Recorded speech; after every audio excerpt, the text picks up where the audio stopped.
and see their grades grow tremendously. These videos can be downloaded to a laptop for offline viewing or viewed from a smartphone in a course-friendly format. Hujambo mwanafunzi, karibu katika Manifested Online Classes, ambapo leo hii mimi Mugambi James nitakufundisha Kiswahili. Na leo hii tunataka kushughulikia ushairi. Kwanza katika hiki kipindi chetu tunafaa tuangalie kufikia mwisho wa hiki kipindi tuweze kujua maana ya ushairi, maana ya shairi, kisha tuangalie baadhi ya istilahi ambazo zinatumika katika ushairi ama katika huu uwanja wa ushairi katika mashairi. Hivyo basi Kiswahili siku ya leo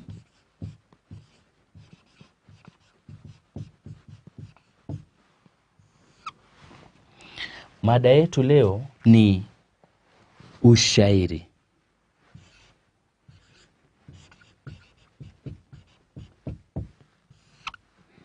Kwanza tujiulize, shairi ni nini? Shairi ni nini? Shairi. Kuna vitabu mbalimbali ambavyo vimegusia mambo kuhusiana na maana ya ushairi. Hawatofautiani wote. Wanaeleza kwamba shairi ni utungo wa kisanaa ambao unatumia lugha teule na mpangilio maalum wa maneno kwa ajili ya kuwasilisha ujumbe. Na ukisikia katika hayo maelezo nimesema vipi? Nimetaja mambo kuhusiana na utungo wa kisanaa.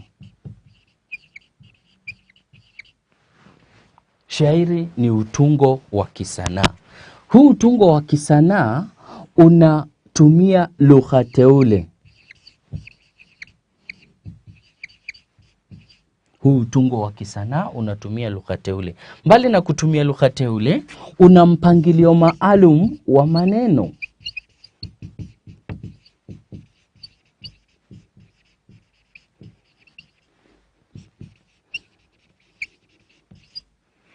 Kwa sababu gani? Kwa ajili ya kuwasilisha ujumbe.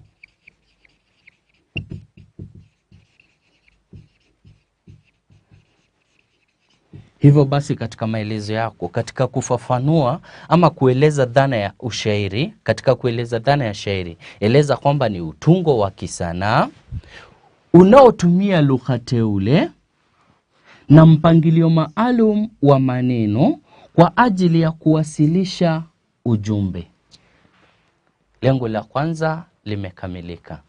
Wacha tuangalie lengo la pili, ambapo ni kuangalia baadhi ya istilahi zinazotumika katika ushairi.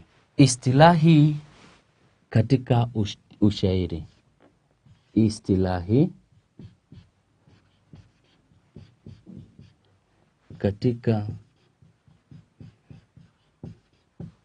ushairi.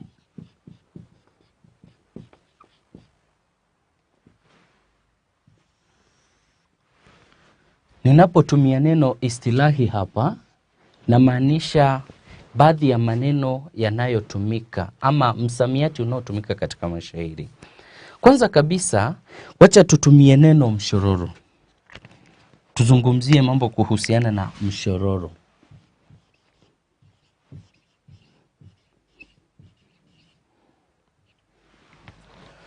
Mshororo ni nini?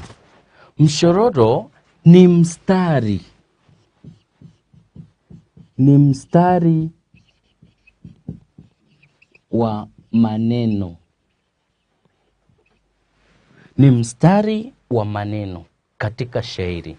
Yaani tuseme katika shairi kunakuwa na vifungu mbalimbali vya hii mistari. Mistari miwili mitatu inaunda kifungu kimoja. Mistari mitatu tena inaunda kifungu kingine. Hivyo basi hiyo mistari katika shairi ndio ambayo tunaita mshororo. Hii mishororo inaweza ikaungana miwili mitatu minne ikaunda ubeti.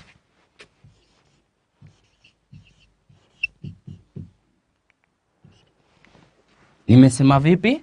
Kwamba mishororo miwili, mitatu, minne, mitano ikaunganishwa pamoja inaunda kitu ambacho tunaita ubeti. Hivyo basi ubeti maana yake ni kama ushaifahamu, ni kifungu cha mishororo kadhaa.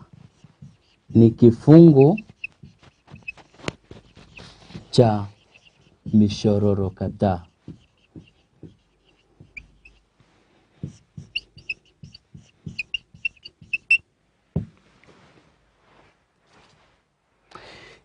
Ni kifungu cha mishororo kadhaa. Huo ndio ubeti. Mbali na ubeti, wacha tuende kwenye istilahi nyingine ambayo ni kipande. Kipande. Utapata kwamba katika baadhi ya mashairi mishororo huwa imegawanyishwa kuwili ama mara tatu ama mara nne. Ya, unaona vipi? Yaani kunakuwa mshororo mmoja unakuwa na kipande kimoja, cha pili, cha tatu na mara nyingine hata cha nne. Hivyo ndivyo ambavyo tunaita vipande. Hivyo basi kipande ni kisehemu katika mshororo. Ni kisehemu katika mshororo. Ni kisehemu katika mshororo. Nafikiri naweza nikachora tu kidogo hivi kwa ajili yako wewe mwanafunzi kuelewa. Yaani tulisema kwamba mshororo ni mstari wa maneno. Ya, unakuwa na mstari namna hii. Lakini mstari wenyewe unakuwa umegawika. Katika baadhi ya mashairi unapata kwamba mshororo unakuwa na vipande viwili. Kipande cha kwanza na kipande cha pili. Hivi basi hii sehemu ni kipande na hiki kingine ni kipande. Mpendwa mwanafunzi, ningependa bado tuangalie hivi vipande huwa vina majina yake. Na hizo ni baadhi ya istilahi bado. Unapata kwamba katika baadhi ya mashairi hivi vipande vinaweza kuwa kimoja, vinaweza kuwa viwili, vinaweza kuwa vitatu ama vikawa vinne. Hivyo basi kipande cha kwanza ndicho ambacho kinaitwa ukwapi.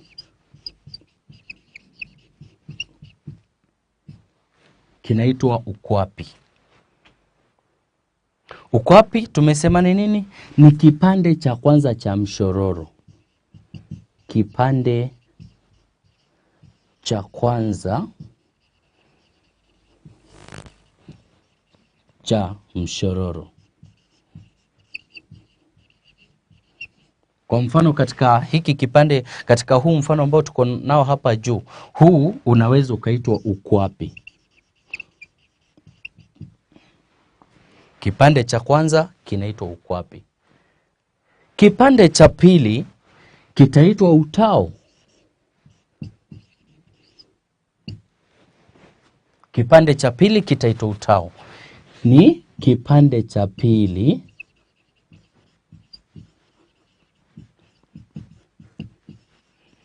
cha mshororo.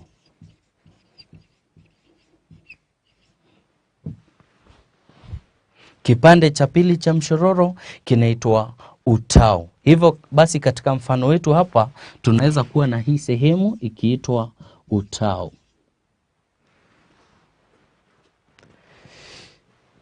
Mwanafunzi, ningependa nikukumbushe kwamba nilisema kwamba mshororo unaweza ukawa na kipande cha kwanza, cha pili, cha tatu ama cha nne. Kumaanishaje? Kwamba kuna uwezekano pia wa kuwa na kipande cha tatu katika mshororo. Hicho kipande nacho kitaitwa mwandamizi. Mwandamizi. Mwandamizi. Hicho basi ni kipande cha tatu cha mshororo. Kipande cha tatu cha mshororo.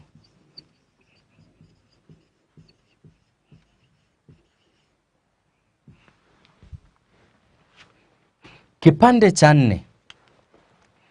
Kipande cha nne. Kipande cha nne tunaweza kukiita ukingo.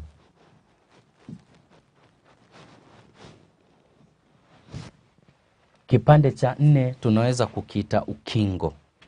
Ya, hivyo basi ukingo ni kipande cha 4 cha mshororo.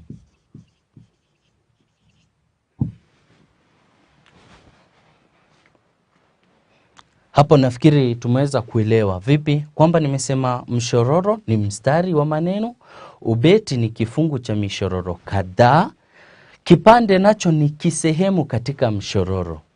Na tukasema vipi mshororo unaweza ukawa na vipande viwili, kimoja, vitatu ama vinne. Na tukasema hivi vipande huwa vina majina yake. Kipande cha kwanza tukasema kwamba kinaitwa ukwapi, cha pili kinaitwa utao, cha tatu mwandamizi na cha 4 kinaitwa ukingo. Basi nitatoa tu mchoro kidogo tu kwa ajili yako wewe mwanafunzi uweze kuelewa zaidi. Na nitatumia tu mfano ambao nilikuwa nimetumia pale, ambapo tulisema kipande cha kwanza, kuna kile cha pili, kuna kile cha tatu na kuna kile cha 4. Tulisema vipi? Cha kwanza kitaitwa vipi? Ukwapi. Cha pili utao. Cha tatu mwandamizi. Cha 4 ukingo.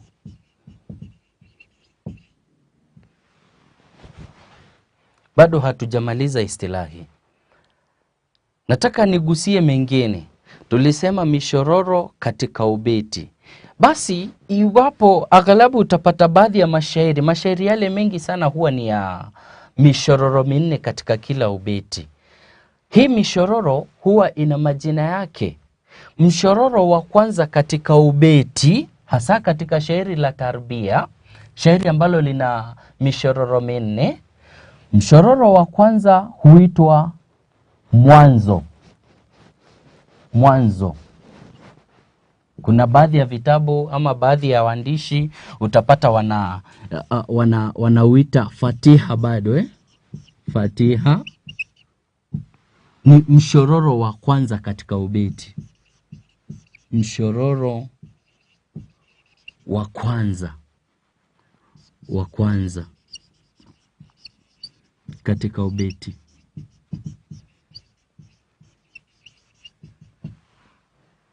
Huo ndio mwanzo au kitaka fatiha bado. Aya, mshororo wa pili tunauita mloto. Huo ni mshororo wa pili.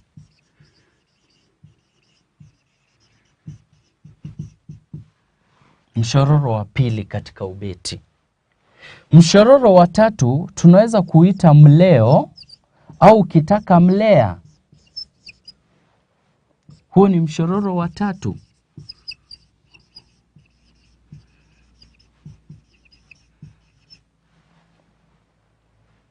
Mshororo wa 4 hasa nimesema katika baadhi ya mashairi, na mashairi yenyewe sana sana huwa ni yale ya tarbia. Unapata pia unaweza ukaitwa kiishio, unaweza kuitwa mwisho. Ya, huo ni mshororo wa 4 wa mwisho. Mshororo wa 4 na wa mwisho.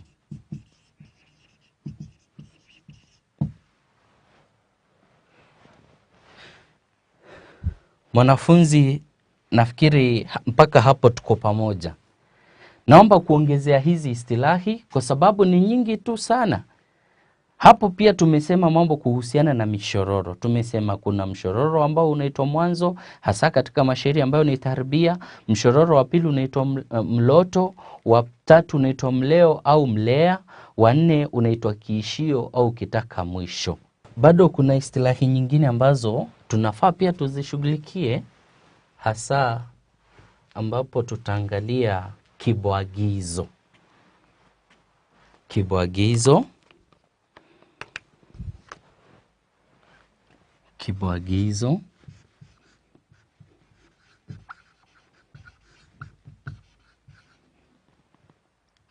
Kibwagizo pia utapata kinaitwa mkarara. Mkarara. Ya? Kibwagizo au mkarara. Utapata kuna baadhi ya mashairi ambayo huwa na mishororo ambayo hurudiwa na aghalabu utapata mishororo hii huwa ni ule wa mwisho. Ya? Unarudiwa kwa ajili ya kusisitiza ujumbe katika shairi lenyewe. Ya? Ili uweze ukapata ujumbe. Ni mshororo wa mwisho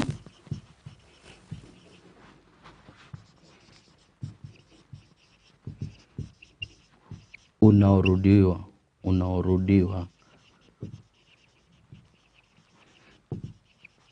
Huo ndio mkarara. Kuna neno jingine ambalo ni mizani. Mizani. Mizani ni idadi ya silabi katika mshororo. Idadi ya silabi katika mshororo. Idadi ya silabi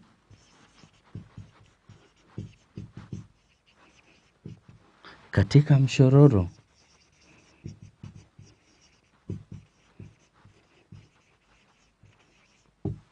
Idadi ya silabi katika mshororo. Nataka nikupe mfano tu wa mshororo kisha tujaribu kuhesabu baadhi ya mizani katika mshororo wenyewe. Mfano mshororo mmoja ni chukua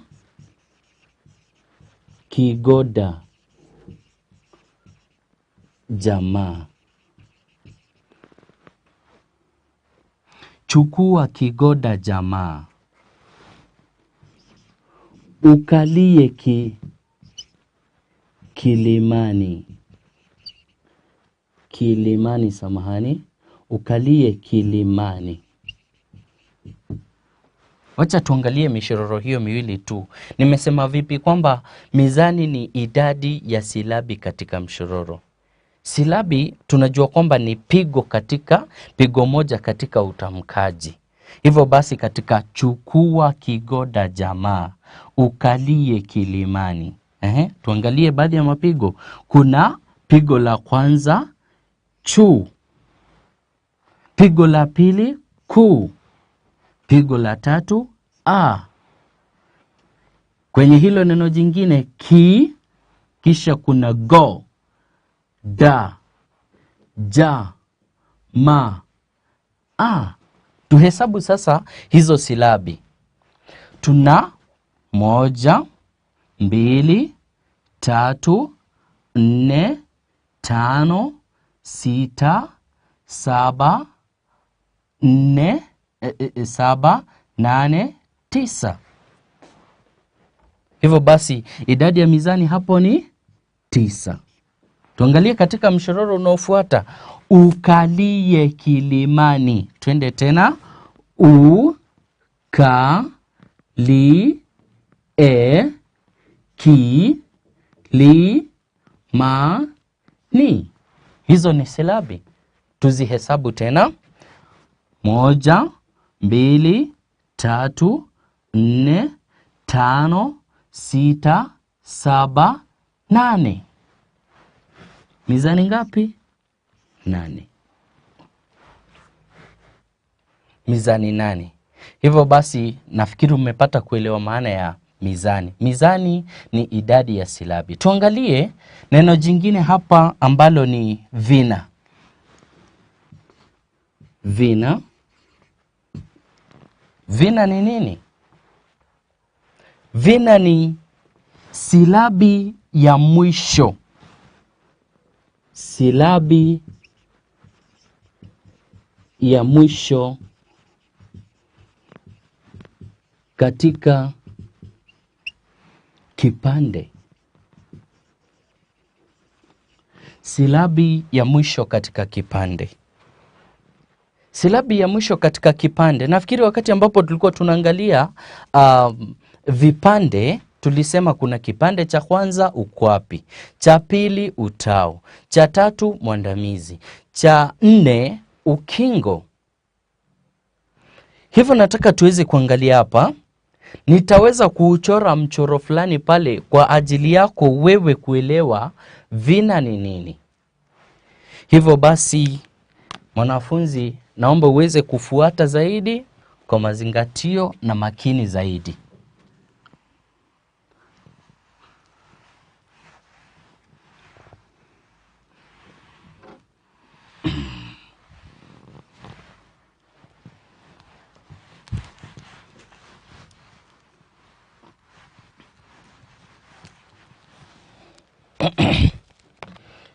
Nimeweza kueleza hapa kwamba vina ni silabi ya mwisho katika kipande.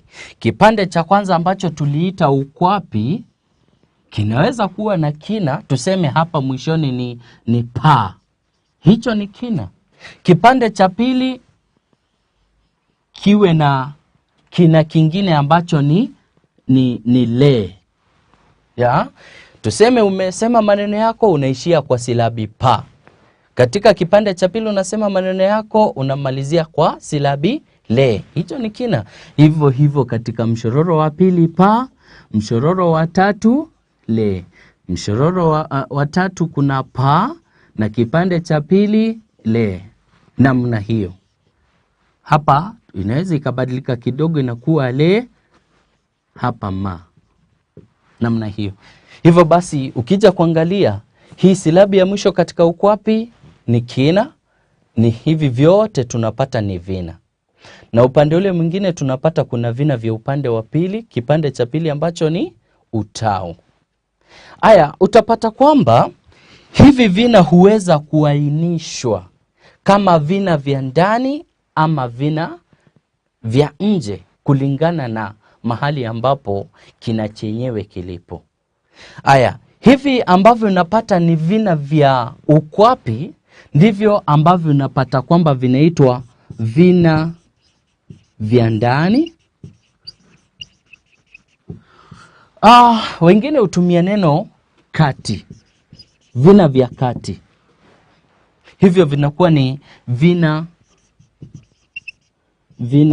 vya ukwapi.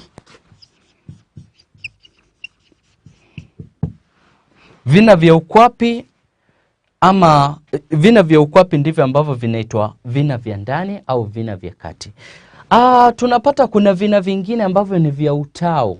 Navyo vinaitwa vina vya nje. Vinaitwa vina vya nje ama vina vya mwisho. Tuna vina vya nje au mwisho. Hivi ndivyo tunaita vina vya utao.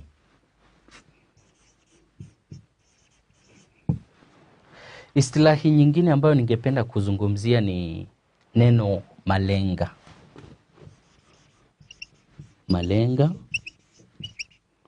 Tulisema kwamba mashairi ni tungo za kisanaa, ni utungo wa kisanaa. Hivyo basi kuna mtu ambaye amefanya ile kazi ya kutunga. Huyo ambaye anatunga hiyo kazi ya kisanaa ni msanii anayeitwa malenga. Hivyo basi huyo ni mtunzi wa mashairi.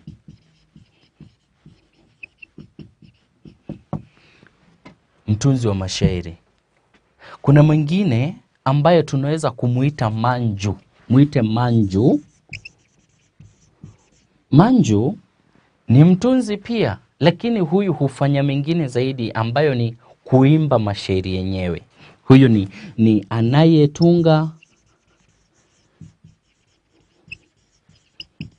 na kuimba mashairi. Ndiyo, kuimba. Kuna baadhi ya mashairi utapata pia yanaimbwa kwa ajili ya kutumbuiza, kupitisha ujumbe kutoka kwa msanii hadi kwa hadhira.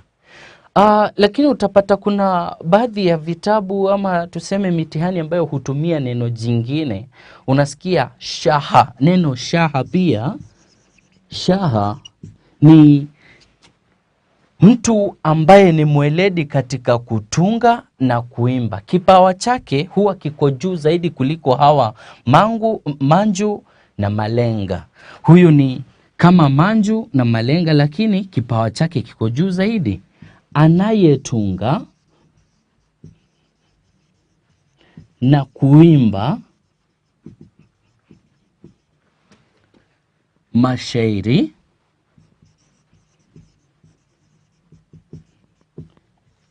aliye mahiri zaidi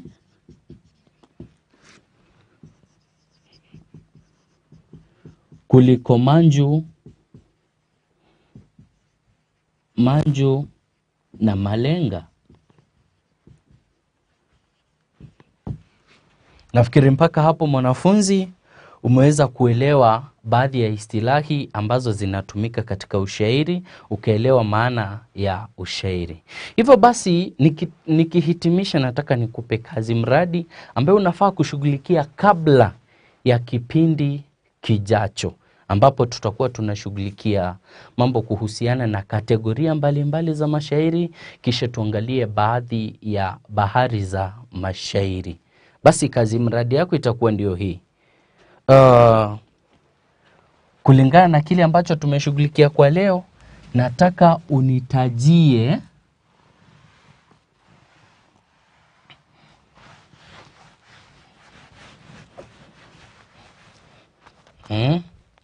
kazi mradi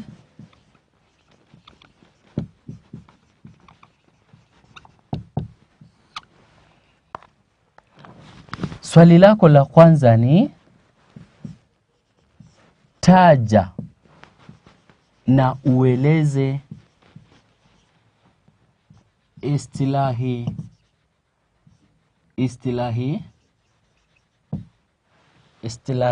7 zinazotumika katika uwanja wa mashairi.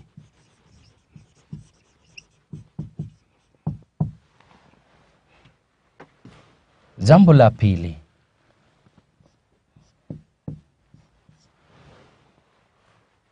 pili, ni andika shairi la ubeti moja kuhusu darasa lako. Kumbuka kwamba katika somo letu la leo nataka tu kutoa kama vile muhtasari. Tukashughulikia maana ya shairi, ambapo tulisema kwamba ni utungo wa kisanaa. Kumbuka kutaja kwamba ni utungo wa kisanaa. Unatumia lugha ambayo ni teule, lugha iliyoteuliwa. Kumbuka kutaja kwamba una mpangilio maalum wa maneno kwa ajili ya kuwasilisha ujumbe. Nafikiri mpaka hapo. Hivyo basi baada ya hapo tukaangalia mambo kuhusiana na baadhi ya istilahi, ambapo tuliangalia mambo ya mshororo ni nini, beti tukaangalia aina mbalimbali za mishororo katika mashairi, tukaangalia vipande katika mishororo, vina, mizani, na malenga, manju na shaha, ambapo basi nafikiri ni rahisi sana kwako wewe kufanya ile kazi ambayo nimekupa wewe.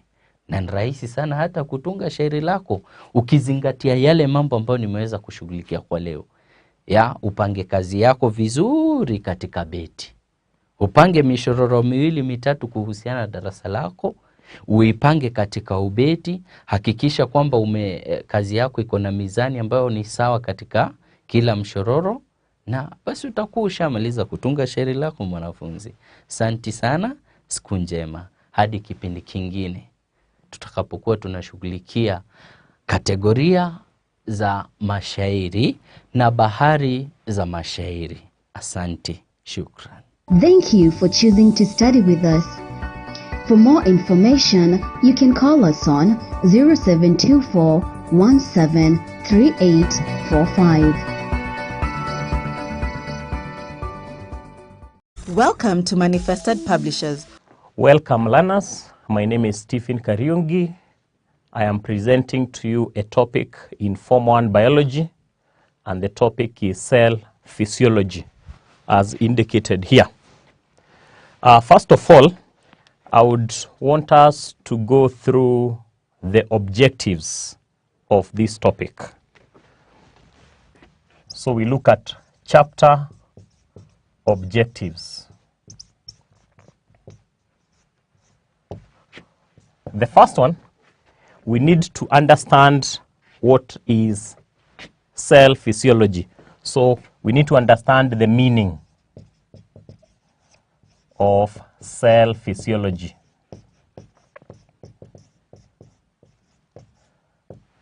Number two, we should also be in a position to relate the cell physiology and the structure of the cell membrane. So the other objective is to be able to relate the process with the semi-permeability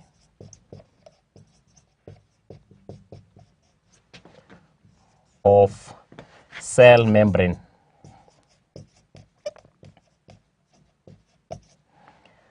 Number three, we'll also be able to state the meaning of three physiological processes.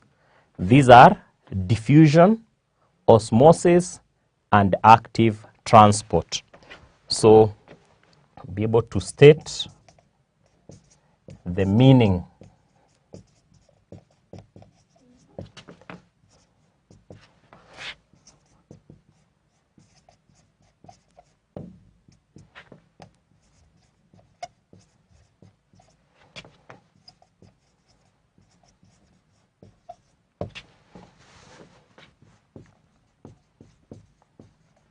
So you'll be able to state the meaning of those three terms, the term diffusion, osmosis, and active transport. Objective number 4, we'll be able to study the factors that affect these three processes, the factors that affect diffusion, osmosis, and active transport. So that is objective number 4. Then we go to objective number 5. We should also be in a position by the end of the topic to describe some of the experiments that one can carry out to investigate diffusion, osmosis, and active transport. So we should be able to describe experiments to investigate the above processes. And finally, the objective number 6, we should be able to distinguish between Turgor and plasmolysis. Those are two terms that we'll also be learning in the course of the topic, and we should be able to distinguish them. So those are the objectives that we shall be fulfilling in the study of the topic cell physiology. So from there, we'll embark on an introduction.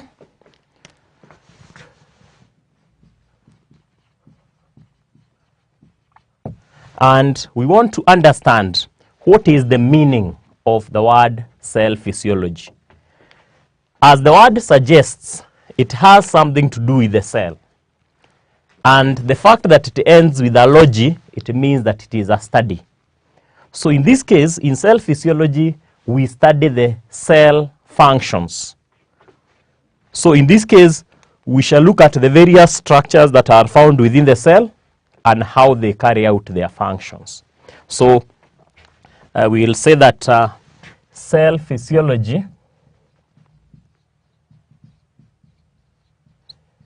is the study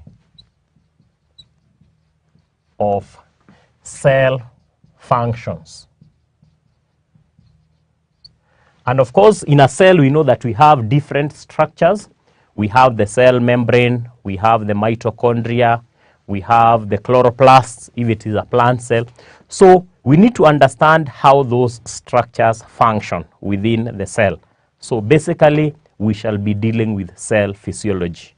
Now, a very important aspect of cell physiology that we also need to look at is the structure of cell membrane.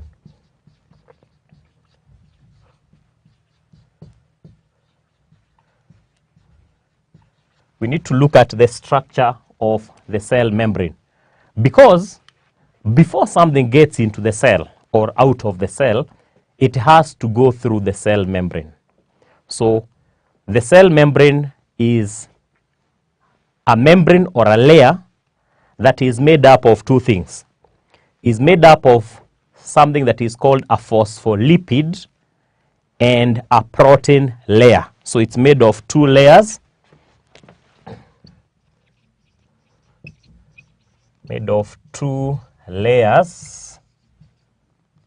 i.e. phospholipid. I'll explain what is a phospholipid and a protein. So it's made up of those two layers. A phospholipid is a fat layer. Anything that ends with the word lipid, it means that it's either a fat or an oil layer. Then, of course, the other one is a protein layer. So what we are basically going to do, we are going to have a diagram showing the cell membrane and how it looks like.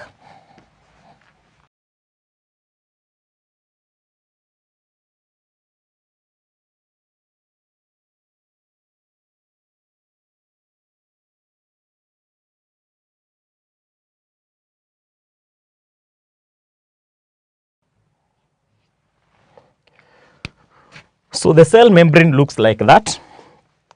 First of all, there is the first layer, assuming that this is the outside and this is the inside. So this first layer is the phospholipid. Is the phospholipid layer, and then the one that is marked using a different color, that is red, that is the protein layer. So basically we are saying that a cell membrane is made of a phospholipid layer or a fat layer and a protein layer. Now, in between the protein layer, there is a small opening here, and that opening we call it the pore, P-O-R-E. It's a hole that allows substances to get inside the cell and also outside the cell. So that opening is meant for that. We shall look at the characteristics of the cell membrane. So this is basically the cell membrane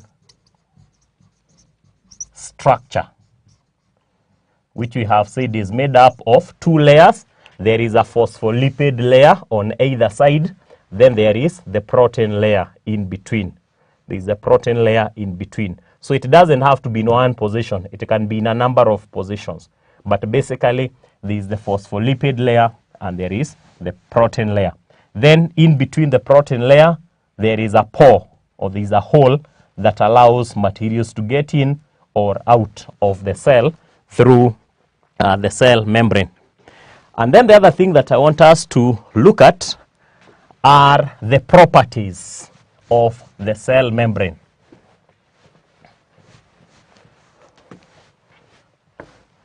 we look at the properties of cell membrane,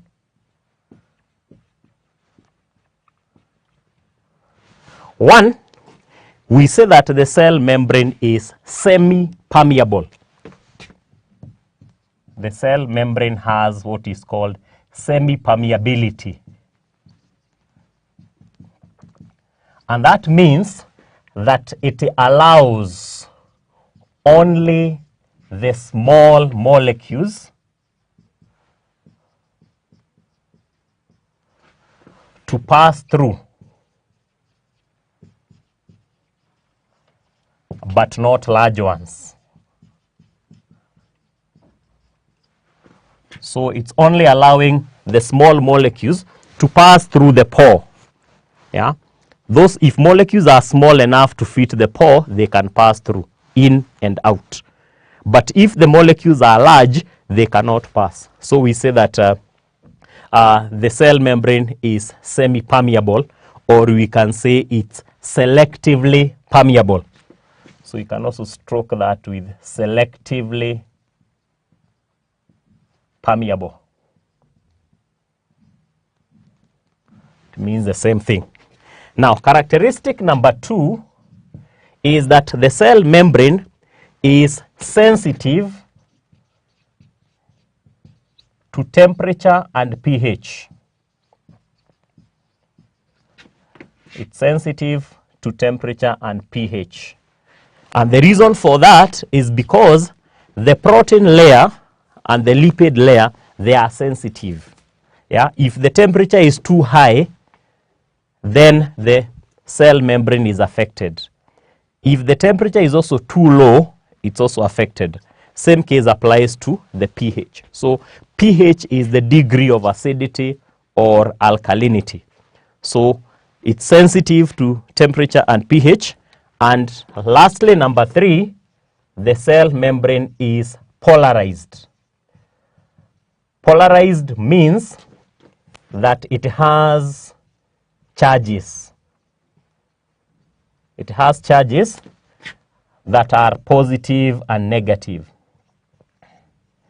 Has charges that are positive and negative.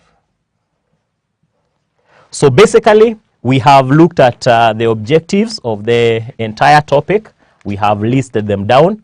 Then we have gone ahead and defined what is cell physiology as the study of cell functions. We have looked at the structure of the cell membrane, and we have seen that the cell membrane is made of 2 layers.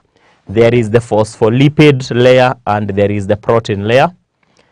And then we have also said that in the protein layer, there is a pore that allows materials to get in and out.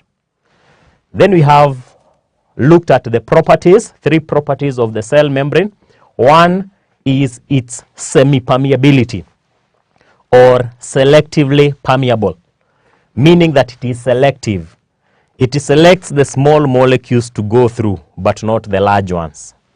It's also sensitive to changes in temperature and also pH. And finally, the cell membrane is polarized. That means that it has both positive and negative charges. So our lesson for today will end there. Then we'll have an assignment based on what we have learned.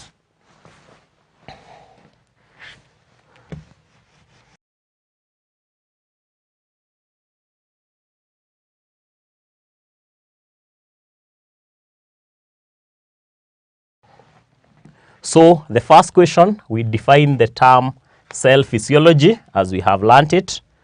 2, we describe the structure of cell membrane, description of that structure. And then number 3, we state 3 properties of cell membrane. So we are going to stop there for today, and we shall continue from there next time. Goodbye.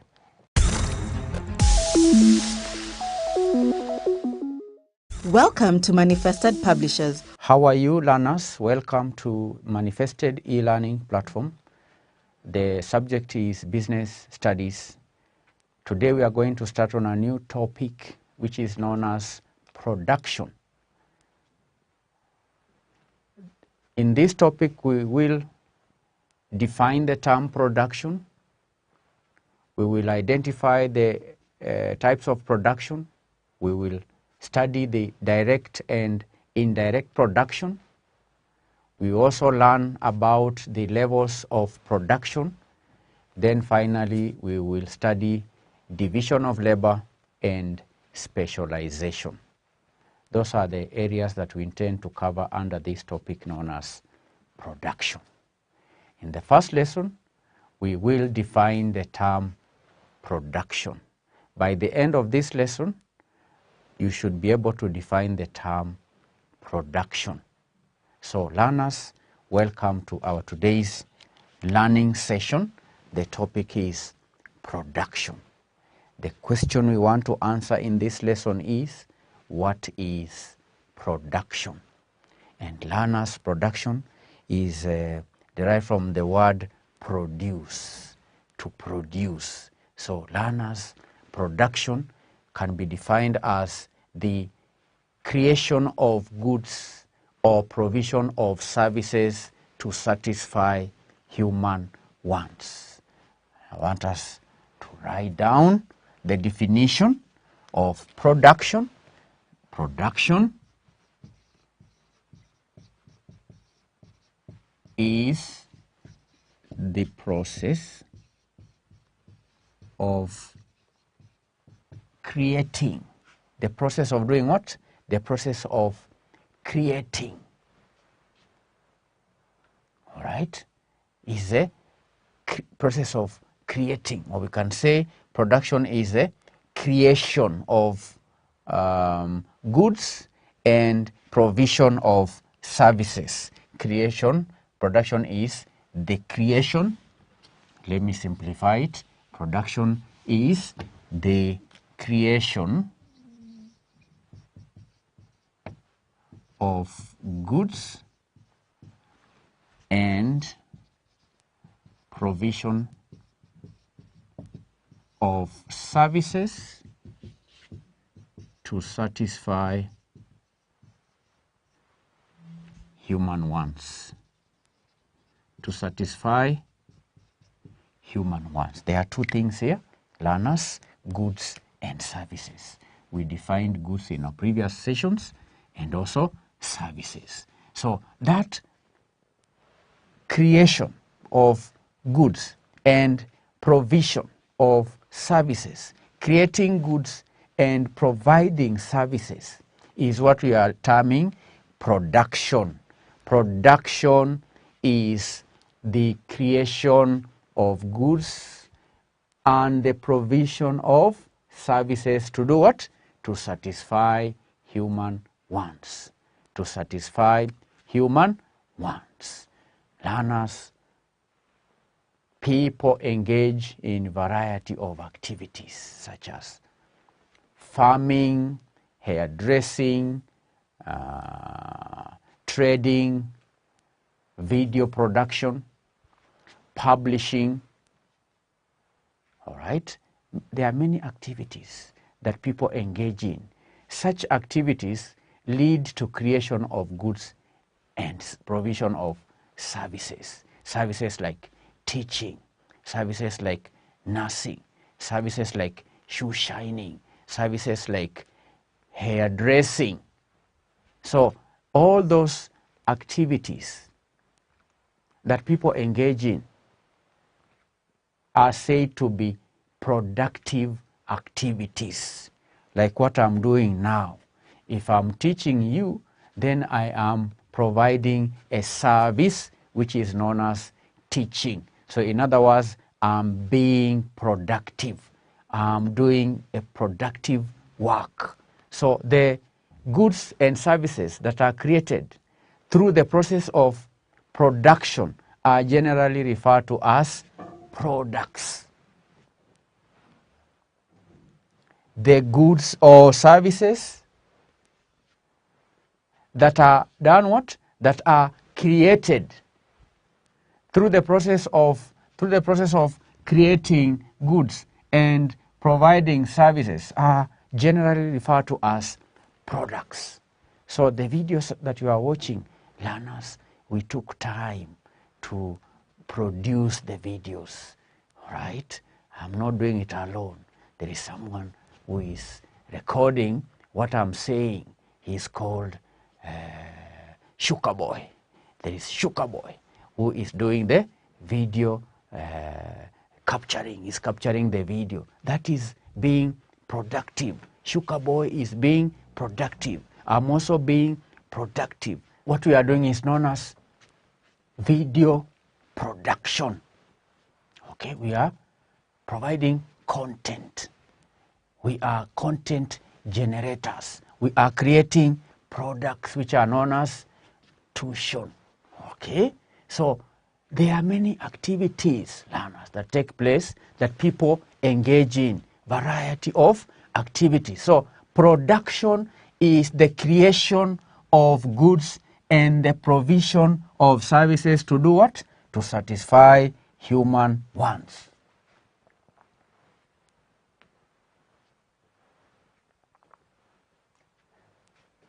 All right? So, therefore, learners, production involves all categories of business activities. All categories of business activities. Production does what? Involves all the categories of business activities, which we learned earlier. If you are a good student, you should remember the activities I'm talking about. Extraction. Remember, we mentioned extraction. We mentioned manufacturing. We mentioned processing. We mentioned construction. There is also trade and service provision. Trade means buying and selling of goods or services. Trading. There are those who now do not engage in active production of goods or services, but there are those who do trading. They buy from the providers of goods and services, then they sell to those who are known as consumers. Those who consume the goods are known as consumers. So there are those who come in between the providers of goods and services and the consumers. They buy from the providers, then they sell to consumers. That is also an activity. Such people are also being productive. So this production, we've said, it involves all categories of business activities which I've mentioned: extraction, manufacturing, there is processing, construction, there is trading, there is also provision of services. So production, learners, is only complete when the goods or services reach the people who are the final consumers. Otherwise, learners, for example, if you are to produce videos like the ones you are watching and they don't reach you, then production is not complete. For production to be complete, then the goods or services must reach the people who consume them, the final consumers.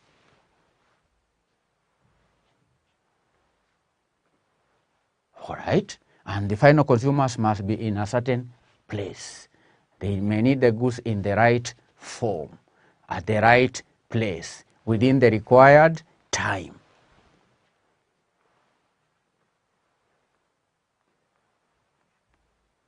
So do you understand, learners?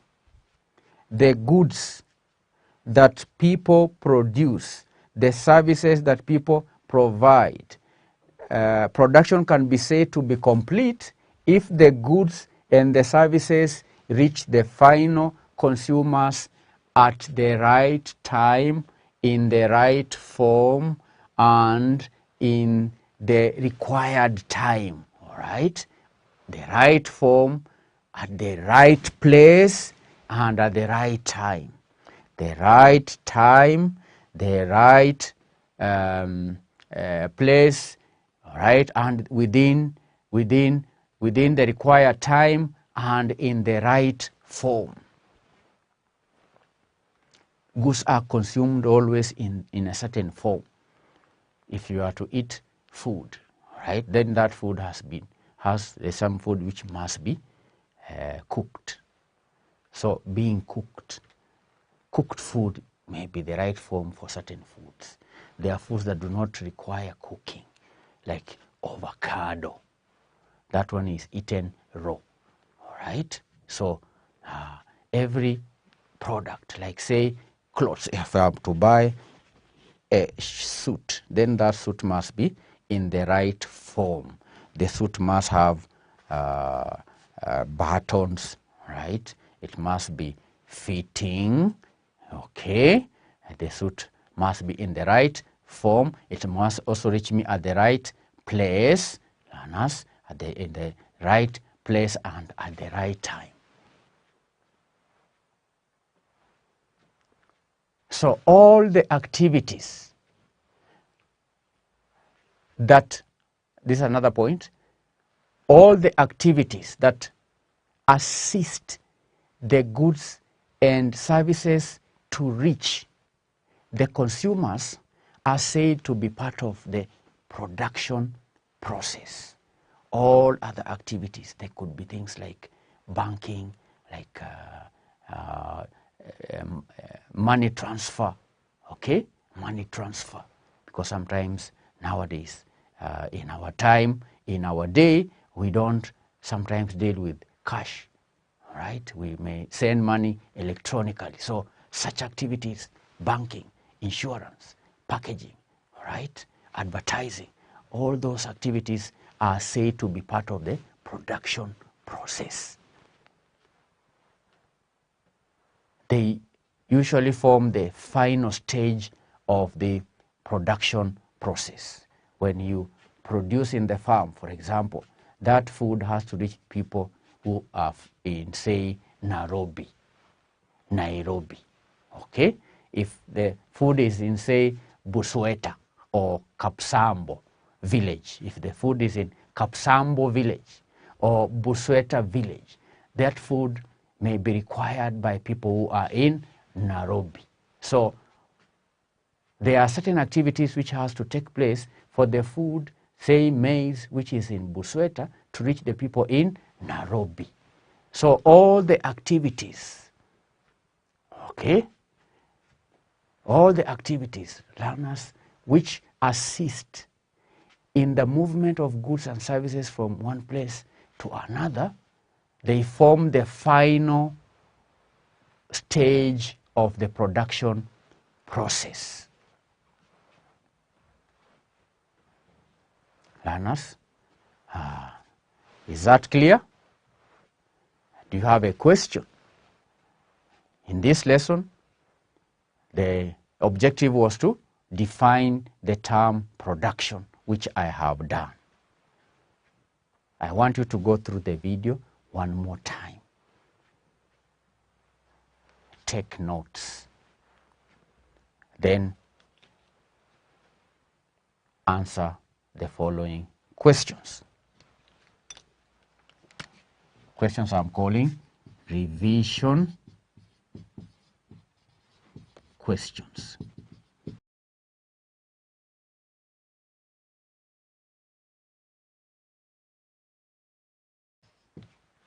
I have two questions for you today. Number one, define the term production. Number two, make a detailed list of productive activities carried out near your home. Make a detailed list. Write down a detailed, comprehensive list of the activities, productive activities that are carried out near your home. Near your home. List 1, 2, 3, 4. A detailed list. Then define the term production. When answering the questions, I always say don't copy directly from the notes. Try and see if you can recall what we have learned in our today's lesson. Thank you and bye-bye. Welcome to Manifested Publishers. Hello learners, welcome to our today's lesson. My name is Mwaniki. Today we are discussing chemistry form 2 and our topic is chemical families, patterns in properties, chemical families and patterns in properties. I want to start with the objectives for this chapter, or what we need to achieve by the end of this chapter. So, objectives.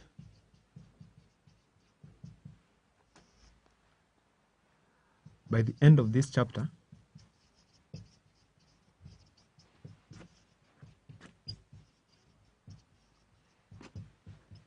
the learner should be able to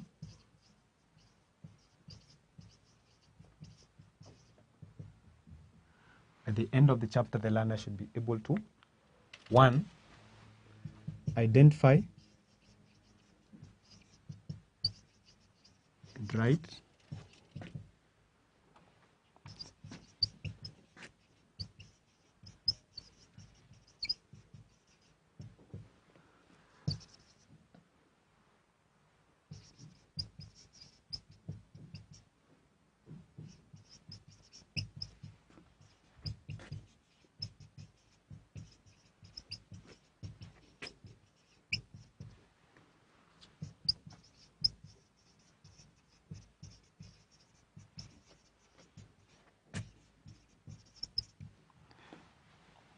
identify and write the electron configuration of alkali metals, alkaline earth metals, halogens, and noble gases.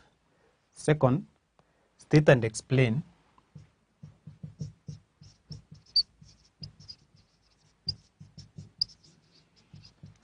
physical properties. State and explain physical properties of elements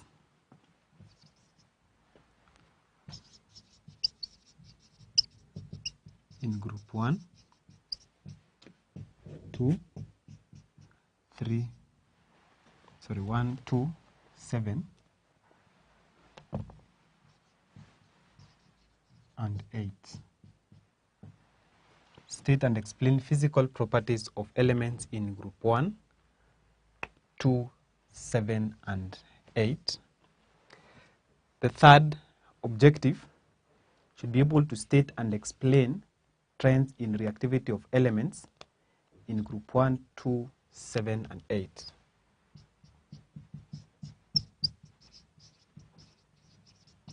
That explain trends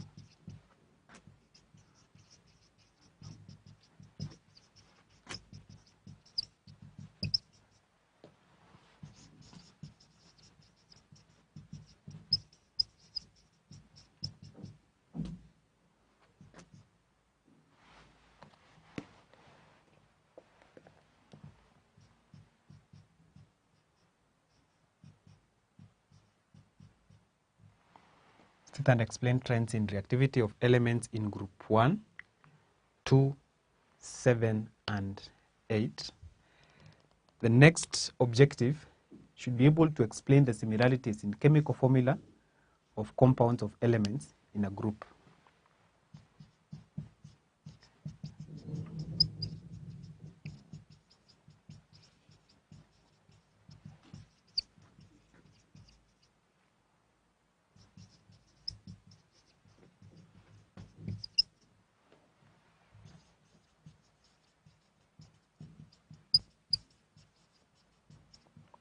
Explain similarities between compounds of elements in the same group. The next objective should be able to explain the unreactive nature of group 8 elements.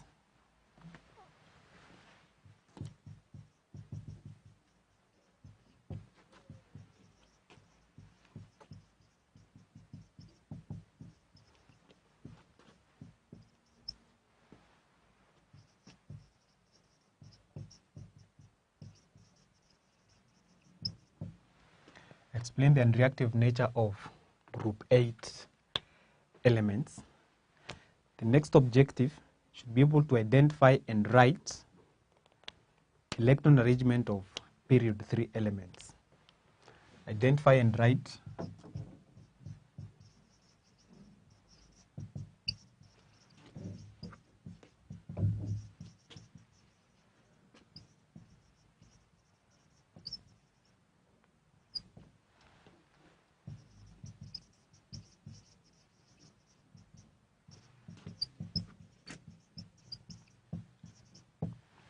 Identify and write electron arrangement of elements in period 3.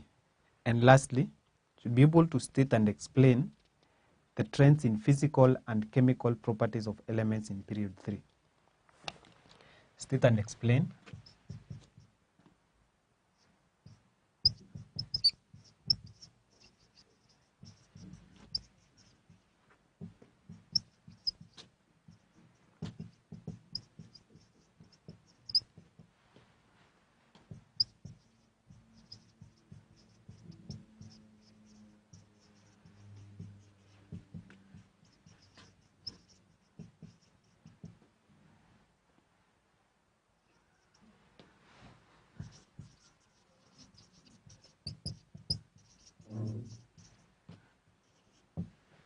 state and explain trends in physical properties of elements, trends in physical properties and chemical properties of elements in period 3.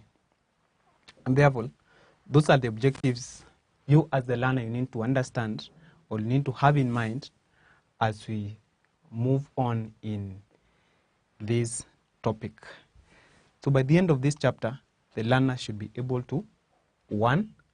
Identify and write electron configuration of alkali metals, alkaline earth metals, halogens, and noble gases. You should be able to write electron configuration of the elements in those chemical families as we are going to discuss later.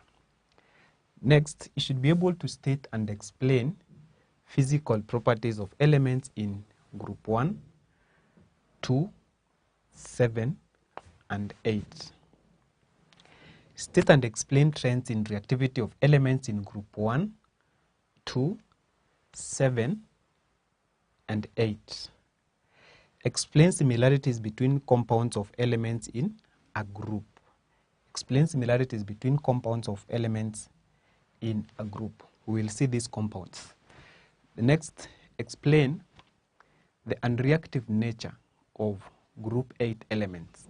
You see that group 8 elements, they are chemically unreactive.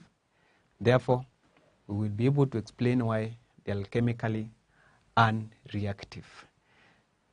Next, you should be able to identify and write electron arrangement of elements in period 3. So identify and write electron arrangement of elements in period 3. I will tell you the elements in period 3, and then we are going to discuss and be able to write electron arrangement. So in the previous topic, we discussed on how to write electron arrangement, but we remind ourselves. Lastly, should be able to state and explain trends in physical properties and chemical properties of elements in period 3. Therefore, those are the objectives you need to have as we go by in this topic. The other thing I want us to discuss in this lesson, I want to define 3 important terms. I want to define the term chemical, term family, and the term chemical families. I will start with the first. The first is chemical, and see that a chemical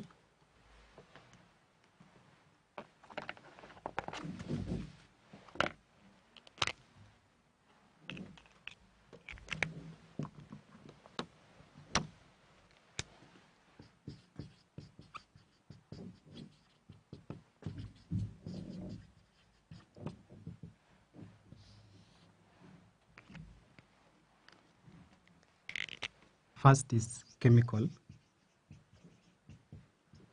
see that a chemical is a distinct compound or substance which has been artificially prepared or purified. A distinct compound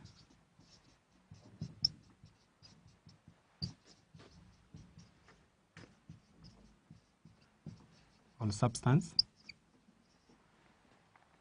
which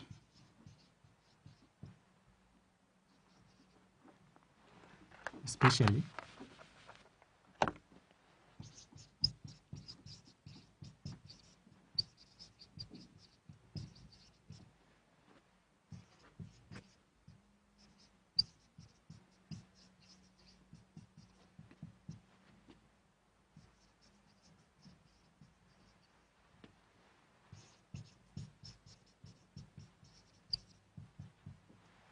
a distinct compound or substance, especially which has been artificially prepared or purified. That is what we call a chemical. The second term is family. And we say that a family is a group of elements with similar chemical properties.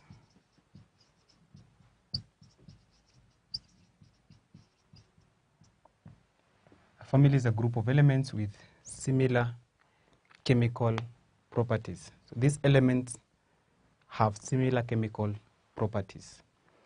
And the last term, this term number 3, is a chemical family.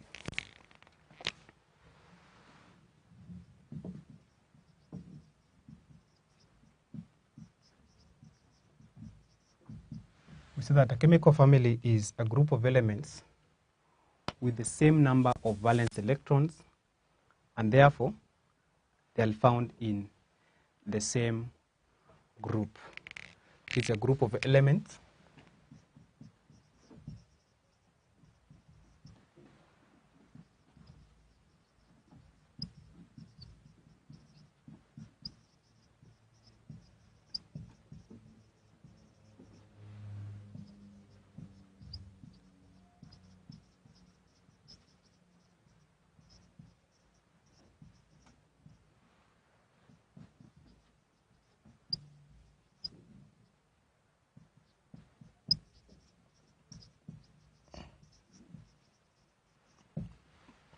It's a group of elements with the same number of valence electrons and are therefore in the same group. So when we talk about the valence electrons means the number of electrons in the outermost energy level. Valence is the number of electrons in the outermost energy level. So a chemical family is that group of elements with the same number of electrons in the outermost energy level, and therefore if they have the same number of electrons in the outermost energy level, they are found in the same group. An example, when elements have 1 electron in the outermost energy level, those elements are found in group 1.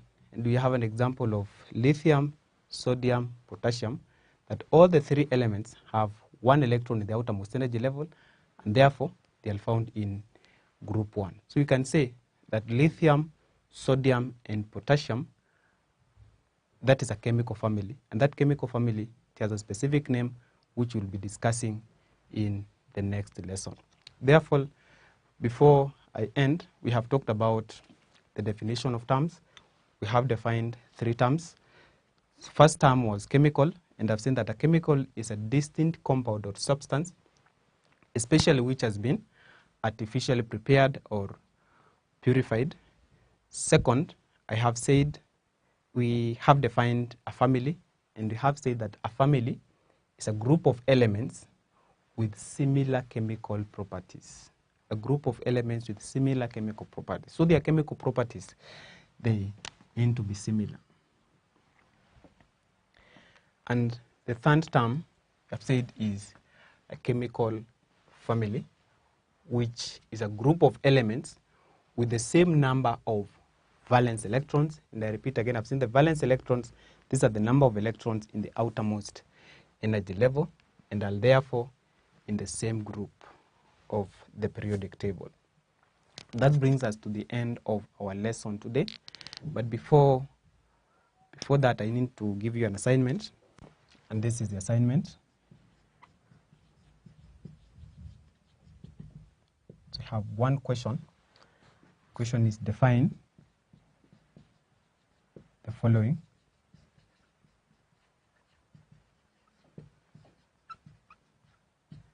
Define the following terms. A, chemical.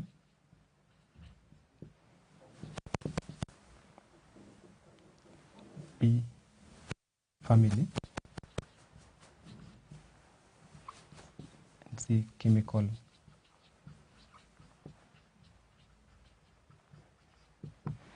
chemical family. So ensure that you've done that assignment before you meet in the lesson. Define the following terms: chemical, second family, and third, chemical family. So when we meet next, we will be discussing the first chemical family, which is the alkali metals. Thank you for participating in the lesson. Meet you in the next lesson. Bye.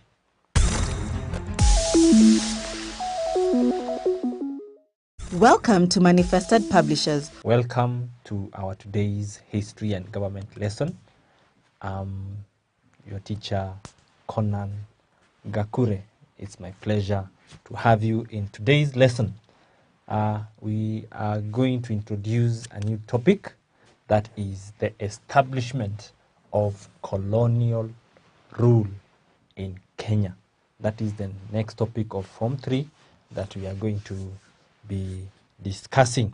In this unit, we are going to delve more into the Kenyan, the establishment of colonial rule in Kenya.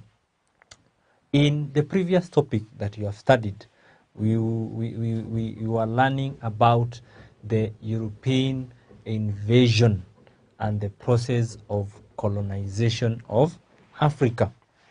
We discussed how the European powers scrambled,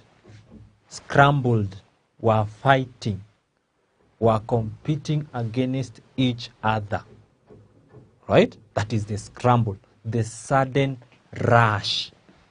So the European powers rushed into getting colonies or territories in the African continent. That is what we defined as the scramble for Africa. And then after the scramble, they sat down during the Berlin Conference, if you can remember, that was held in which year? I'll give you that. You should be able to know the year in which the Berlin Conference was held, that was led by Otto von Bismarck, the Chancellor of the German Republic then.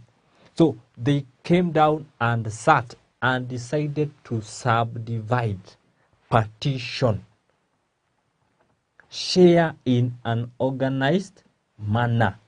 That is partition. So they partitioned Africa amongst themselves. That is the partitioning of Africa. So Africa was now subdivided as a continent. It was subdivided. Each European power took part of the continent for themselves. The European powers that were struggling or that shared the African continent, that they refer to as the African cake, right? Can you remember which are these powers? Can you mention them? The powers that subdivided or took territories in Africa, the European powers. Which are they? British, very good. We have the French, very good. We have which other? We have the Italians, we have the Germans, we have the Belgians, right? These are some of the powers. We had Portugal, some of the European powers that came to get colonies. Are you able to remember the reasons that we gave? Why were they so much interested in getting these colonies and getting each and every person getting a portion of the African continent?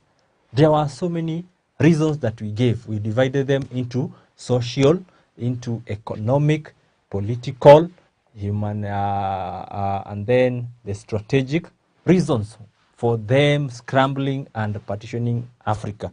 And we are not going to delve in that because we have already tackled that. So based on that, now we come down into and look at now how the Kenyan territory was colonized.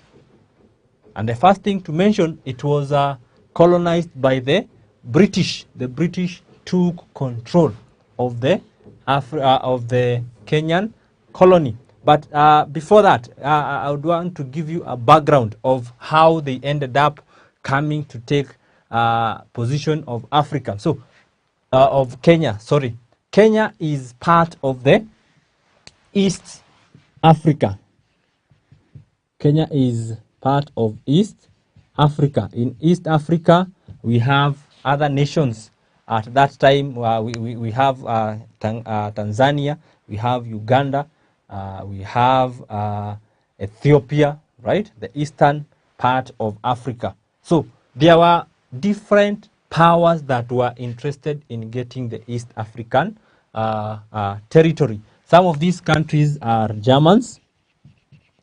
Germany was one of them. We had Britain. We had Italy. Right? We had Italy that were competing to get the East African territory. We also had the Portuguese, who had come earlier than these powers. Remember in your Form 1 work, the contacts between East Africa and the outside world. So East Africa had been exposed to the outside world through trade. That was the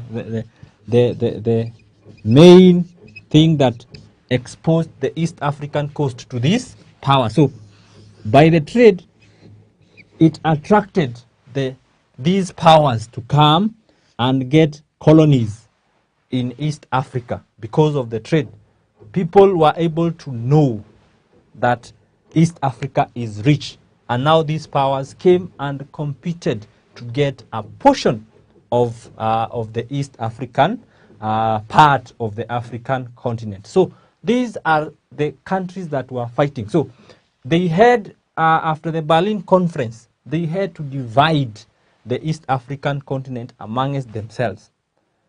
They made a protectorate, and I'm sure you discussed that. You know what a protectorate is: a sphere of influence where power has been put in place. So Britain took control of Kenya, which is the land where we are living in. The boundaries of Kenya, we were colonized by Britain.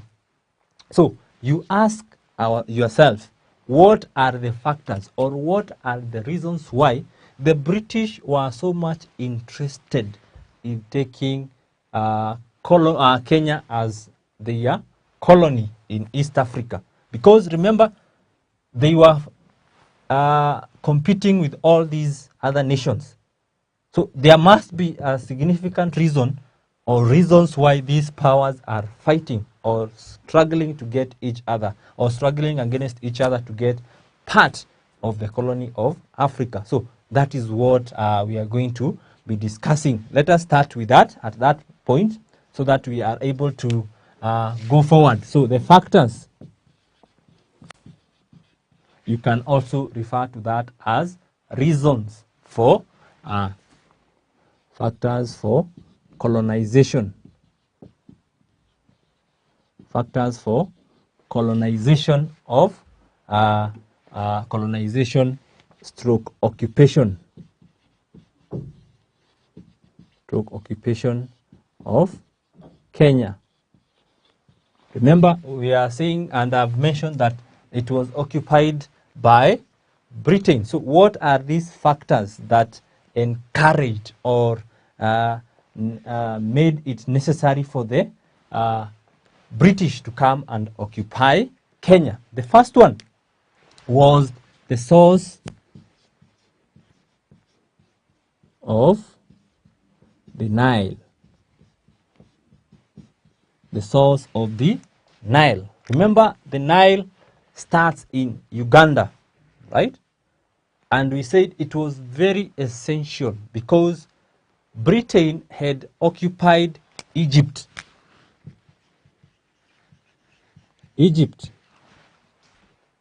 So it was necessary for them to secure where the Nile starts because Egypt is a desert.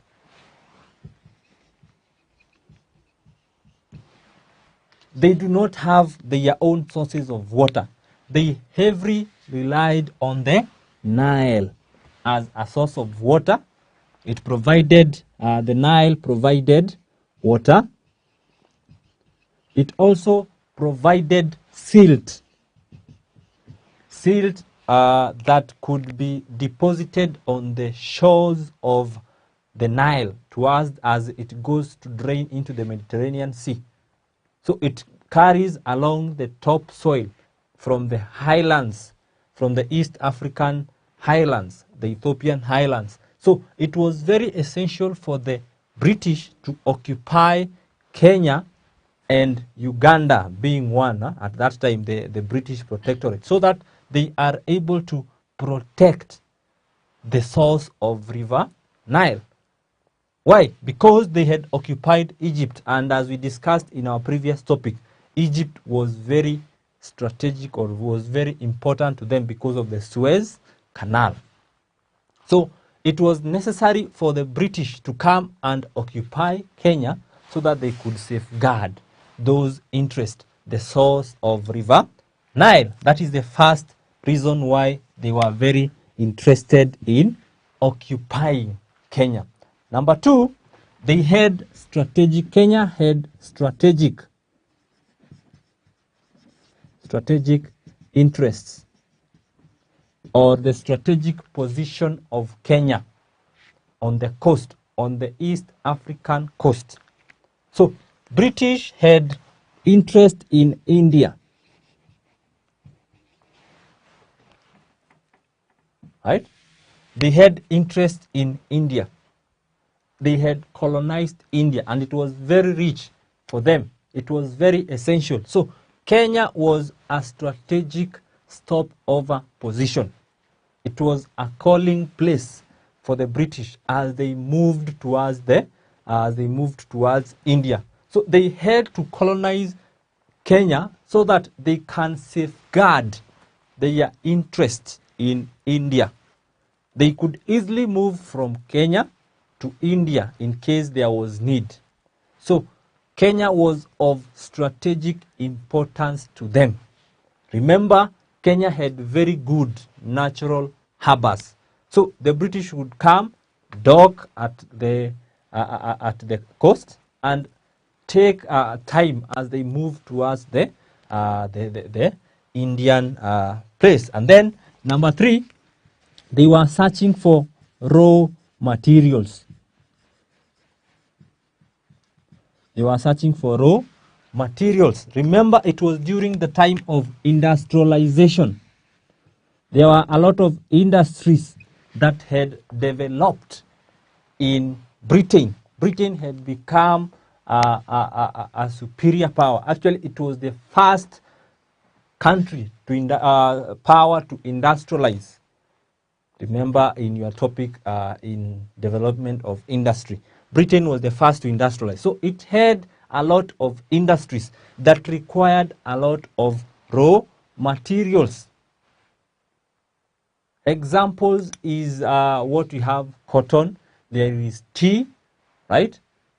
They could come and get these plantations and get these minerals and then export them or take them to Britain for the industries to produce. And then after they had processed the raw materials that have come from Kenya, they had also to look for market. So Kenya also provided a ready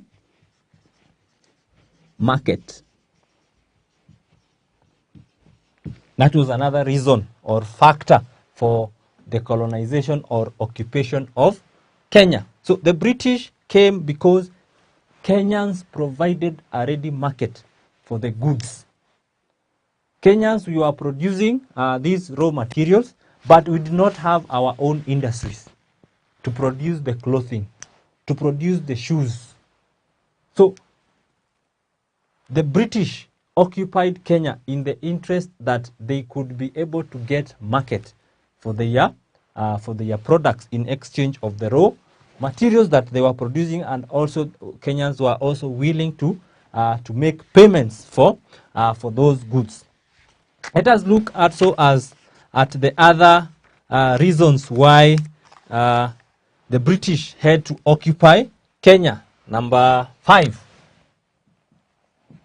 they wanted to protect missionaries. So during the 19th century, there were Christian missionaries who came to evangelize. They came to spread the gospel, right? They came to spread the gospel. So these missionaries requested their mother countries or their home governments for protection. So they require to be protected. So they came and asked the home governments to provide them with support or to provide them with protection. Apart from the missionaries, there were also other people who had come to invest in Kenya. So they also required protection. Apart from protection, number 6, they also wanted to abolish slave trade. So the British came with the interest of abolishing slave trade that was happening at the coast, led by the Portuguese initially, and then we also had the Arabs. Remember, Said had established a plantation at the coast, which required a lot of manpower. So there was development of slave trade. So the British came in the interest of abolishing slave trade and in its part establish legitimate trade. So they wanted to promote legitimate trade. That is, the market, they wanted to find a place where they could sell their own, they could sell their own products. So apart from that also, number 7, they had another reason for coming to the east or to Kenya. They wanted to invest the surplus capital. So from the industries that they had developed in their homes, they had a lot of capital. They got a lot of profits from the industries. So these profits, they needed to invest it somewhere else, because now they have industries that are providing a lot of resources to them. So there existed a class of wealthy merchants, right? There are wealthy merchants or traders, wealthy merchants who wanted to advance or get or invest the monies they had gotten in new lands. So they had to come and occupy the Kenyan territory for them to continue enjoying the profits. And then apart from that, there was need or there was prestige. It was prestigious for them to acquire the Kenyan colony. It added to their interest. It added to their self-esteem that they have a new colony. And then the second last reason why they came to or occupy, or they wanted to colonize the African or the Kenyan territory, was to settle the surplus population. To settle the surplus population with production of more food from the industries. The population in Britain had increased. So they needed a place where they could settle the British community. And Kenya was a perfect place. We have a very good climate. That is the first thing. And we have very fertile land. So these Europeans had the opinion that they could come and settle in the Kenyan highlands. That is why they went to the highlands. In the highlands, at the coast, we had very nice beaches where they could relax themselves. They could swim. In Nairobi, we had very fresh water that they could be able to access every now and then. And then lastly, the independence.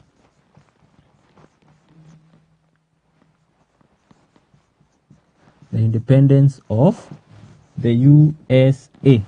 The independence of the USA. USA was a colony of Britain. So when USA became independent, the British turned to Africa, and specifically Kenya, based on the other points that I've put forward. So they wanted to get other colonies to compensate for the loss they had gotten after the independence of the USA. So these are some of the factors that necessitated or encouraged the British to come and make an occupation of Africa.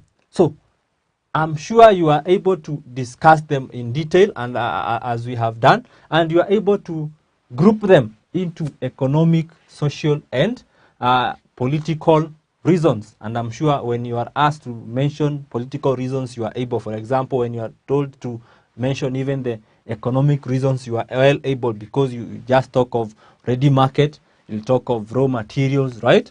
You'll talk of the investment of capital, right? So those are economic. Social, you talk of missionaries and traders. You talk of when you talk of social, there is missionaries, right? And also abolishment of slave trade. That is humanitarian aspect. Political, you talk of prestige, right? You talk of the independence of the USA, right? You talk of the strategic interests of Kenya. Those are part of the politics or dealing with ruling, right? So those are the factors. So as we have introduced our lesson, our topic, so we shall in the coming lessons look at what or how did they occupy the Kenyan territory. How did the Kenyan people react towards the coming of the British, and then how did they rule the Kenyan territory? So those are the issues we are going to be discussing in our coming lessons. So allow me now to give you, as we end our first lesson, allow me to give you a revision question.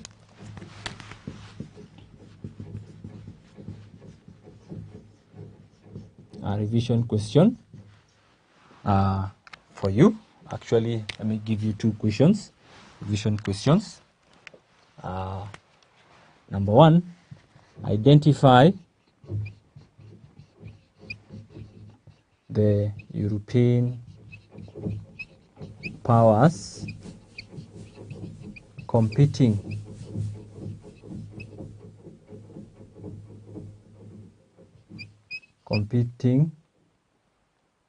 for East Africa.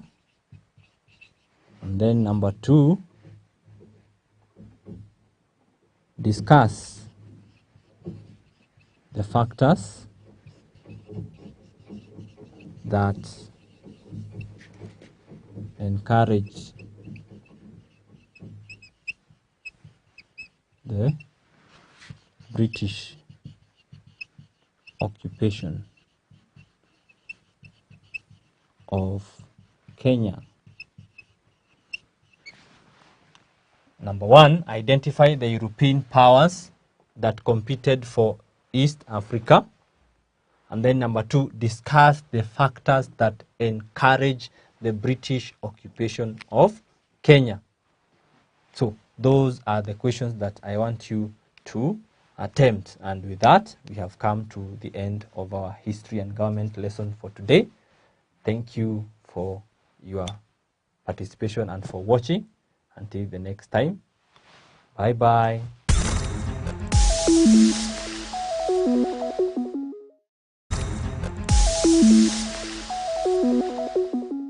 Greetings, class. Welcome to today's lesson. We're going to look at grammar, but majorly Form 4 grammar, and we're looking at phrases. As a broad spectrum, yes, but we will narrow it down to participle phrases. But before we get to participle phrases, we're going to look at what phrases are. So I'll just introduce. So a phrase from Form 1 to Form 3, you have been introduced to what phrases are. And right from Form 1, you've been told that a phrase is a group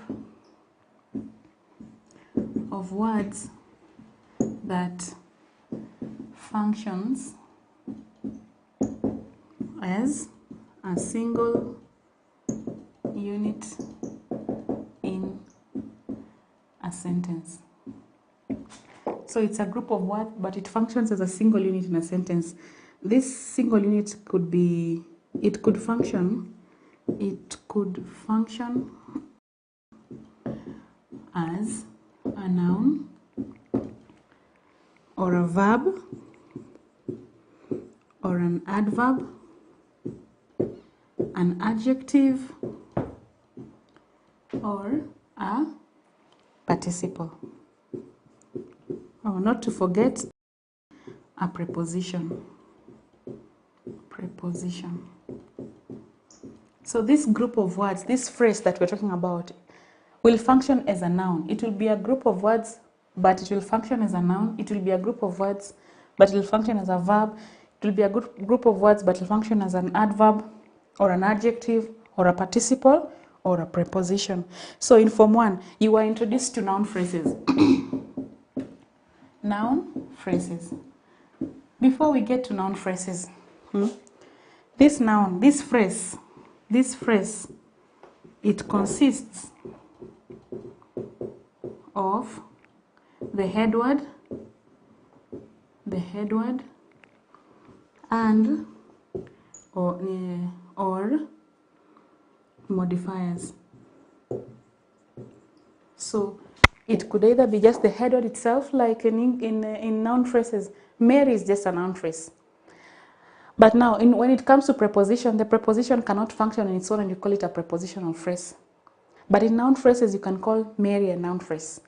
But now, when it gets to preposition adjectives, you'll need to have other words that make up the phrase. So the phrase consists of the head word and its modifiers. So if it is a noun phrase, it will consist of the noun and the modifiers. These modifiers, when I say N, now N means what? Noun.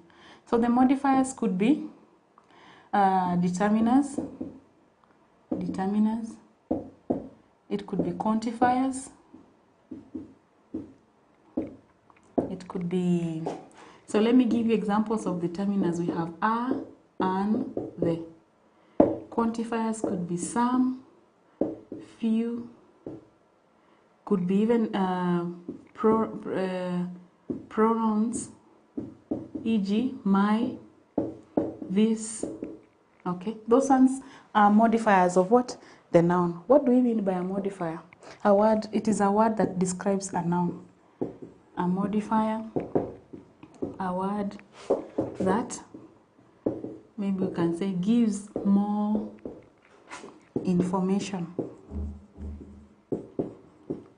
about a noun.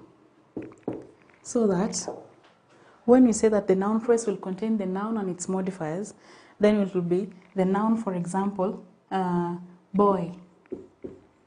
So you add modifiers to it so that it makes up the noun phrase. So when you say this boy, you're telling us more about which boy you're talking about. You're giving us more information about which boy. If you say a boy, no problem. It could be any other boy, okay? Or maybe this, if it is not just a boy, it could be even adjectives. Sorry, before we continue, even adjectives are part of modifiers of noun, because adjectives describe nouns. So when they are combined together with the noun, they make up the noun phrase. They will function as the noun in the sentence. The noun phrase will function as it's a group of words that functions as a noun. As a noun in a sentence. So you say this boy. So this boy is a noun phrase. A boy is a noun phrase. Give me a word like pen. Pen. You can add my blue. Already you have this my blue are modifiers. They make up the noun phrase. They must work with the noun because they give us more information about noun. So all of them, they are called what? This is a noun phrase. So my blue pen is lost. So in the sentence, my blue pen is functioning as a noun in the sentence. Now, when we get to, we'll look at a lesson where we'll be looking at the functions of noun in sentences. And nouns can function as the subject, the object. And when we'll be looking at that, you'll now understand how it functions as the what? The noun in the sentence. The noun functions as a performer of an action or the receiver of an action in a sentence. So today, we're just looking at phrases and reminding ourselves, because I'm assuming that you've already learned about it. So we are reminding ourselves what we know about phrases right from Form 1. So Form 1, we looked at noun phrases, and I've given you an example of a noun phrase. This boy, a boy, even Mary, 3 girls, you know. Remember, this word 3 is a modifier. It must, when it functions like this, it becomes a group of words that is functioning as a noun. So we come to verb phrase. We come to verb phrase. Let me just write.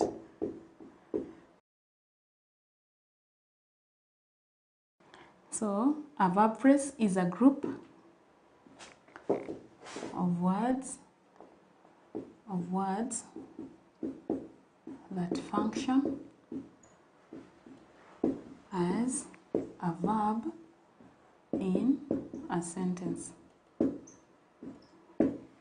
So the verb phrase will contain again the head word and its modifier. So the head word in the verb phrase is a verb. The head word in the noun phrase is the noun and its modifiers. So the verb plus its modifiers will now make up the verb phrase. Now, one easy thing about verb phrase, whatever modifies a verb, usually an auxiliary. Auxiliaries. So that we can say, so the verb cannot function in its own without the auxiliaries. So that we have is eating. This already is a verb phrase. So what are the auxiliaries? Before I give you, already this is a verb phrase. It's a verb phrase. Auxiliaries include primary. Auxiliaries include primary and modal. So under primary, we have forms of the verb to be, e.g. is, was, forms of do, forms of have. And then modal auxiliaries include may, shall, will. So all these, when they occur with a main verb is an action word. A verb is an action word. So for you to make up the verb phrase, you will need the verb and its modifier. Whatever functions with the verb is one that gives us more information. It gives us the state of the verb. In this case, the state will be like, a verb can just be, for example, we can have a verb like be, but it has its forms, e.g. is, was, were, are. So for you to say we are here, we can say we are here, but if it is used in a sentence, in this case, it will be used as an auxiliary. Now, another main verb could be, here it can be used as an auxiliary, but another main verb could be work. So you can't say John work there. You must say John is working there. So that gives us the state. Which state is it? Is he working now, or was working, or is working, or is still working? You know those words. So that's why we need an auxiliary, a helping word. Auxiliaries are also called helping verbs. They help the verb. They help us know how the verb is functioning in that sentence, in the aspect of tense, in the sense of tense, because verbs gives us actions. But which actions? When were they happening? Okay. So here the verb will have an auxiliary, and a verb, so that it can make the what? The verb phrase. So an example of a verb phrase is very easy. We can have is working, have been working,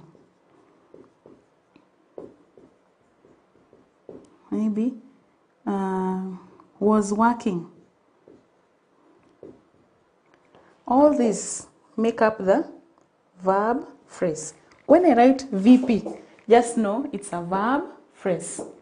So it will contain the verb and the what? The modifiers. The modifiers of a verb phrase are the auxiliaries only. Not like in a noun where we have pronouns, quantifiers, what, that describe the noun. Here we only have the modifiers. The only word that works with a verb is an auxiliary in this case. All right? So that is all for a verb phrase. Then the next one, the next type of phrase is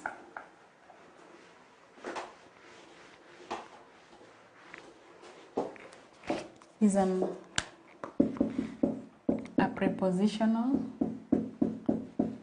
prepositional phrase. So again, this is a group of words that functions as a preposition. I won't repeat writing because by now I think you know the drill. It's almost the same kind of description, only that here it will function as a preposition. It will contain the head word, which is the preposition, and its modifiers. So the head word of a preposition, the modifiers of a preposition are the noun phrases. The noun. So that we can have, for example, a preposition like at, or in, or under. So under the table, in a car, at the cinema. Why do we call them modifiers? They tell us where the preposition, how the preposition is functioning, as in where. How do prepositions function in sentences? They tell us where something is. So for it to function as a prepositional phrase, it cannot occur on its own. It must occur with a noun phrase. So the head word here again, the head word here is a preposition, and the modifiers are the noun phrase. So this is an example of a prepositional phrase. Number 4, we have the adverbial phrase. The adverbial phrase. Again, like we said before, it will be a group of words that function as a what? As an adverb. What is an adverb? It's a word that gives us more information about a verb. For example, they walked. If it here is a verb, walked. Then when you add quickly, that is a what? Quickly is an adverb. So here we're looking not at the verb, we are now looking at how we can, which words can function with what? Quickly. All right? So, like we said from the beginning, that the noun phrase will have the head word and its modifiers. So here the head word is the adverb, okay, and its modifiers. Okay, adverbs occur on their own. For example, you can only have the adverb. The modifiers of an adverb are intensifiers. Intensifiers are also called adverbs of degree. Adverbs of degree. So that when you say quickly, then you say the intensifier here. Adverbs of degree, let me just give you examples. They include very, to. Okay, those ones are some of the examples of the adverbs of degree. So that when they work with when they do what? When you put them together with another adverb, then it will be functioning as an intensifier. But when joined together, it will be an adverb phrase. So the example will be very quickly.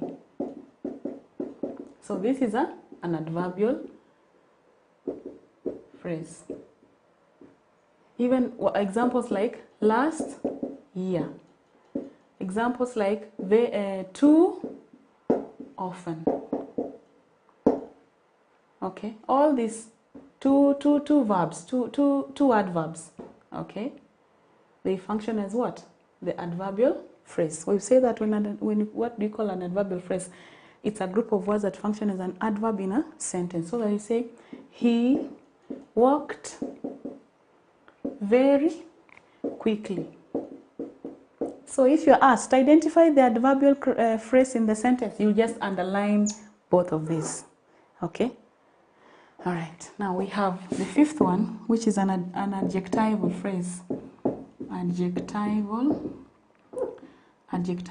phrase. Again, like we said, an adjectival phrase is a group of words that functions as an adjective. So it will be a group of words that will function as an adjective. So in this case, the head word is the adjective and its modifiers. The modifiers in this case are, like here we say they're intensifiers. Here we say they're auxiliaries. In the noun phrase we say they're determiners, quantifiers, adjectives themselves. And here we are also including again intensifiers. Remember, an intensifier is not a new word. It's just an adverb of degree. But now it tells us to what extent, to what degree. All right, that's why we call them intensifiers. They tell us the intensity of an action. So here we have maybe an adjective like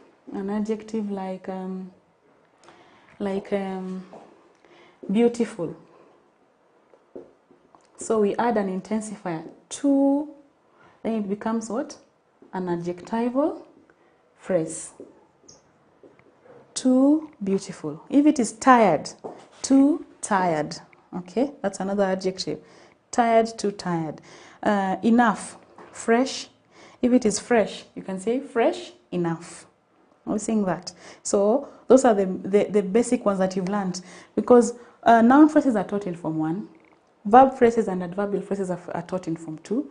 Prepositional phrases and adjectival phrases are taught in Form 3. So all that is just like looking at how, basically we're just breaking down words, but now in terms of phrases. These are things you've learned.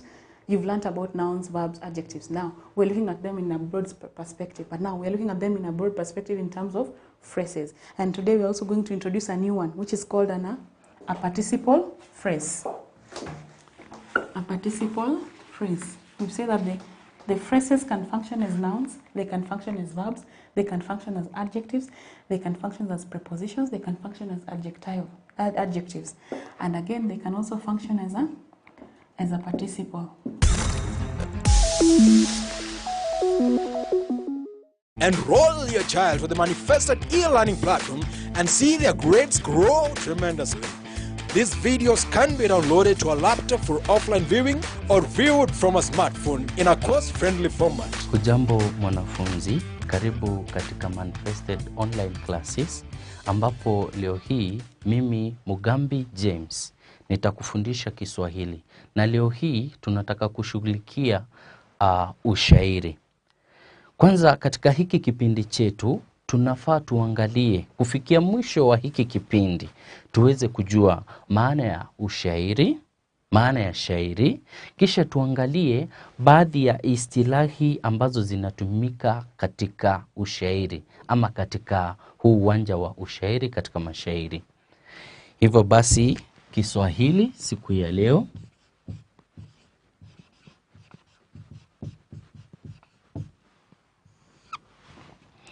mada yetu leo ni ushairi.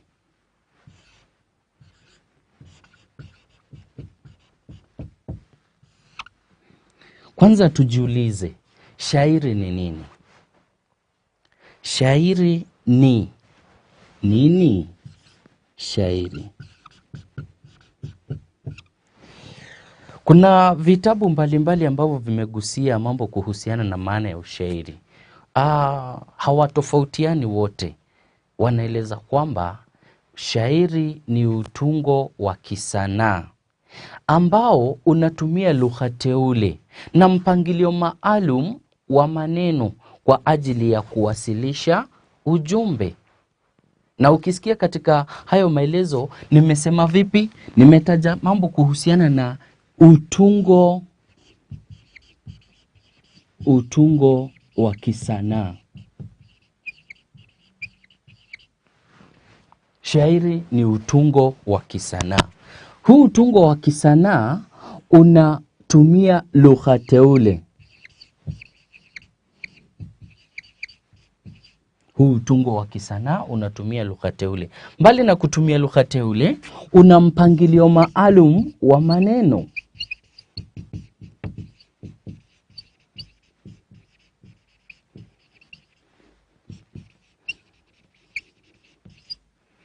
Kwa sababu gani?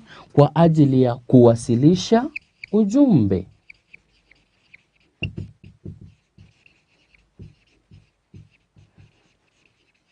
Hivyo basi katika maelezo yako, katika kufafanua ama kueleza dhana ya ushairi, katika kueleza dhana ya shairi, eleza kwamba ni utungo wa kisanaa unaotumia lugha teule na mpangilio maalum wa maneno kwa ajili ya kuwasilisha ujumbe.